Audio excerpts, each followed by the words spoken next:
Olá a todos, me chamo Eduardo e hoje vamos falar sobre um tema crucial e muito importante para quem está no campo do direito, em especial aqueles que estão buscando um cargo público na área policial. Mas antes disso, não deixe de dar o seu like aqui embaixo e se inscrever no meu canal, que vai contribuir e muito na sua preparação para alcançar esse objetivo, esse sonho, seja como for que você vai chamar.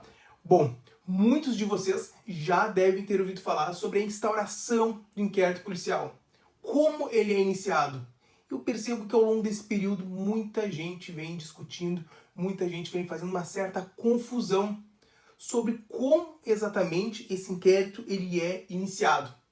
Alguns acreditam que existem múltiplas formas de instauração, o que pode levar a alguns mal-entendidos sobre o procedimento, sobre o inquérito policial propriamente dito. Então é essencial entender corretamente como funciona esse processo, podemos dizer assim, pois é por meio dele que vamos operar nesse sistema jurídico policial. E esse equívoco nessa fase pode ter implicações significativas no desenvolvimento de uma investigação criminal. Então, neste vídeo, vamos desmistificar de uma vez por todas essa ideia, e eu vou explicar também, claro, que existem na realidade apenas duas formas de instauração de inquérito policial.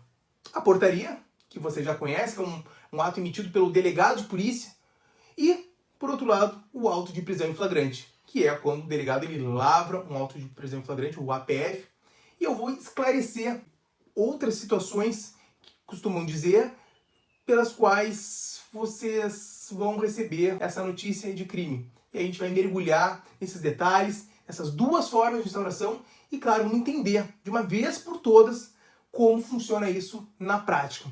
Isso vai ajudar vocês a visualizar e a entender, especialmente para aqueles que serão os futuros delegados e vão ter uma visão clara e precisa sobre como inicia o inquérito policial. Então, se você está preparado para um concurso público ou simplesmente interessado nesse procedimento, você pode ser advogado, promotor, atuante na área policial, você vai querer ficar comigo até o final para descobrir como funciona toda essa parte envolvendo a instauração do inquérito policial. Então, não perca, vem comigo. A instauração do inquérito policial só pode ocorrer de duas maneiras. Primeiro, através da portaria, como eu vim dizendo, e, claro, por meio do auto de prisão em flagrante. Então, agora eu vou detalhar cada uma delas para que vocês tenham noção de como isso vai funcionar no dia a dia da prática como delegado de polícia e que, claro, pode ser cobrado numa fase discursiva, numa fase oral. Bom, primeiro, a portaria. Quando um delegado recebe uma notícia de crime, seja através de uma denúncia anônima, uma informação, ou até mesmo uma requisição ministerial ou de outra autoridade, e essa notícia aparenta ser uma infração penal, o delegado de polícia ele pode instaurar um inquérito policial por meio de uma portaria. Essa é uma decisão discricionária do delegado baseada na análise das informações preliminares disponíveis. Claro, ele vai analisar, ele vai realizar determinados atos para verificar se essa informação ela é precisa. Então, um exemplo disso é uma portaria que pode ser estruturada a partir de uma denúncia anônima, que ele vai determinar para que os agentes de polícia realizem diligências preliminares para verificar se essas informações elas são fidedignas. A segunda forma é o auto de prisão em flagrante. Esse ocorre quando uma pessoa é detida cometendo um delito, ela está em flagrante. Nesse caso, a autoridade ou o condutor ele vai levar até o conhecimento do delegado de polícia e esse vai, claro, cumprindo os requisitos, analisando o caso, vai lavrar o auto de prisão em flagrante. Nesta lavratura, por si só, já haverá a instauração de um inquérito policial.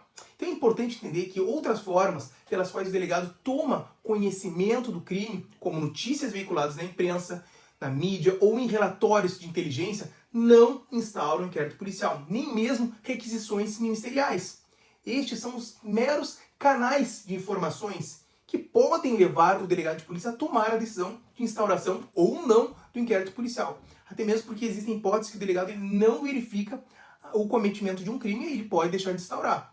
Então esse conhecimento é fundamental para que todos que atuam ou pretendem atuar nessa área, especialmente na polícia judiciária, tomem conhecimento para vocês realizarem os atos da melhor forma possível. Então o delegado ele pode sim deixar de instaurar o inquérito policial desde que o faça de maneira fundamentada. Por Por quê? Porque a requisição ela é uma determinação, mas uma determinação fundada na lei e que o delegado ele recebe, analisa e verifica se há fundamentos ou não para a instauração desse procedimento. Inclusive, se ele realizar uma instauração temerária, ele responde também pelo crime de abuso de autoridade. Agora que entendemos as duas formas oficiais de instauração de um inquérito policial, vamos olhar para outras maneiras pelas quais o delegado pode tomar conhecimento de um possível crime. Bom, você já sabe que existem várias maneiras pelas quais a notícia de um fato que pode ou não constituir um crime chega até um delegado de polícia, não é mesmo? Bom, essas incluem denúncias, boletins de ocorrências, requisições ministeriais, às vezes pela própria mídia ou outras agências, departamentos, prefeituras também podem informar. Mas você tem que tomar conhecimento de que alguns exemplos são mais fáceis de vocês visualizarem. Uma denúncia ela pode vir através de um telefonema anônimo, de uma requisição ministerial, que vai se constituir um documento formal. Ou até mesmo por parte do juiz, em que, por exemplo, um crime de falso testemunho, o juiz ele vai fazer uma requisição e encaminhar para a delegacia de polícia. Embora essas informações sejam cruciais para alertar o delegado sobre possíveis infrações penais, é importante entender que estes documentos, por si só, não instauram inquérito policial. O que acontece é que, com base nessas informações, o delegado ele avalia a necessidade ou não de iniciar uma investigação formal, ou seja, ele vai fundamentar se vai ou não instaurar esse inquérito policial. Vamos ver como é que isso funciona na prática. Supondo que o delegado ele recebe uma denúncia, então ele vai avaliar essa credibilidade e a relevância desse documento. E se ele julgar que há indícios suficientes para que se convencer que houve crime, então ele vai decidir sim pela instauração desse inquérito policial. Ele vai utilizar uma das duas formas oficiais. No caso aqui, ele vai utilizar da portaria, visto que não há, pelo menos, indicativos de que houve uma condução em flagrante. Então é fundamental saber diferenciar entre o recebimento de informações sobre possíveis crimes e o ato formal de instaurar um inquérito policial. Essa distinção ela é fundamental para o correto entendimento e prática da legislação processual penal. Então essa decisão de instaurar um inquérito policial é sempre uma ação que emana da vontade, da discricionariedade do delegado de polícia. Claro que essa discricionariedade ela pode ser reduzida a depender do caso, mas o delegado ele recebe diversas informações de fatos que podem configurar crime todos os dias. Ele vai avaliar não só a veracidade, como também a disponibilidade de abrir um inquérito policial para determinado caso. Então essa decisão não é automática, ela envolve um julgamento discricionário que é baseado na experiência, no conhecimento, nas possibilidades de pessoal, de elementos de investigação para dar continuidade. Então tem que passar pelo crivo da disponibilidade também. Esse julgamento, que a gente chama de discricionariedade, ele é muito importante para que o delegado consiga entender quando ele vai poder ter elementos para realizar essa instauração. Isso é muito importante para a eficiência desse sistema jurídico como um todo e para proteger o cidadão. Se você não tiver essa forma de trabalhar, você vai acabar prejudicando outras investigações que poderiam ser instauradas. Então, por isso, o delegado ele deve avaliar sempre se cabe ou não essa instauração.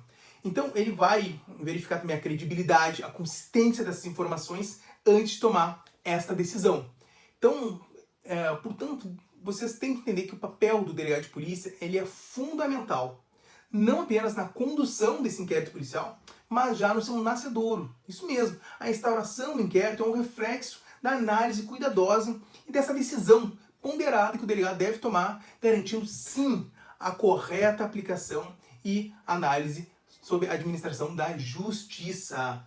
Então é uma responsabilidade significativa, relevância, que exige não só o conhecimento jurídico do delegado de polícia, mas uma compreensão profunda dessa sociedade e da natureza humana. Então a gente vai chegando aqui ao fim dessa explanação e eu gostaria de reafirmar que os conceitos principais que discutimos hoje são muito relevantes.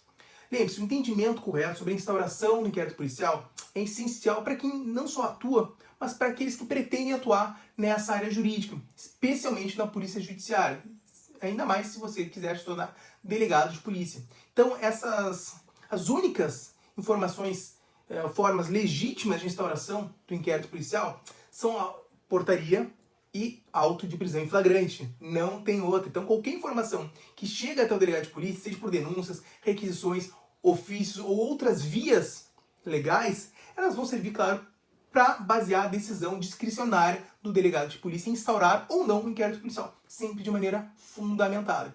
Então, muitas vezes, essa confusão é entender quais são as várias maneiras de uma notícia que chega ao delegado de polícia. Então, não é porque essa notícia chegou ao delegado de polícia que ela vai ser instaurada, vai passar pelo crivo desse delegado. Então, como delegado amanhã, você vai ter essa responsabilidade de tomar decisões fundamentais que vão impactar não apenas na investigação, mas também na vida das pessoas envolvidas. E por isso é muito importante que o delegado ele não fique à mercê de análises políticas, de pressões de terceiros, de superiores e consiga trabalhar de maneira livre dentro do seu espaço da legalidade. Então, para você que é estudante, concurseiro, espero que esse vídeo tenha esclarecido algumas dúvidas suas em relação a como é a realidade prática do delegado de polícia. Inclusive, isso está previsto no edital de delegado de polícia do estado de Santa Catarina, forma de instauração de inquérito policial, apenas portaria e auto de prisão em flagrante. Então, se você tiver alguma pergunta, alguma dúvida, pode mandar para mim, pode me seguir nas redes sociais, @del.eduardodefavre. Você está olhando aqui na descrição do vídeo todas as informações relacionadas às minhas redes sociais. E lembre-se que conhecimento vai ser a chave para uma prática jurídica eficaz e que vai levar você a outro patamar, sobretudo em relação à preparação para o cargo dos seus sonhos. Muito obrigado por me acompanharem até aqui e me sigam no Instagram, no YouTube. Estamos juntos sempre. Grande abraço.